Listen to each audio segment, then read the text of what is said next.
Macam mana saya dapat tu M+ ni, masa tu saya berada di rumah lah. Dia orang ada datang buat demonstrasi dekat saya macam mana berlakunya kes kecurangan kereta dan juga demonstrasi tentang kegunaan produk lah.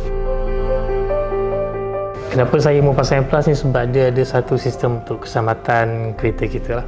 Sebab saya pernah ada kawan saya satu lama tu ada kes kecurangan hilang kereta lah. Lepas tu dia boleh keselamatan kita lah.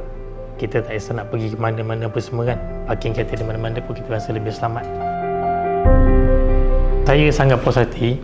Perasaan saya sebab saya menggunakan M+, saya sangat puas hati lah. Sebab kalau ada masalah-masalah berlaku pun, saya call dia punya service customer pun dia akan bagi jawapan dengan mudah dan cepat untuk kita selesaikan apa-apa yang berlaku lah.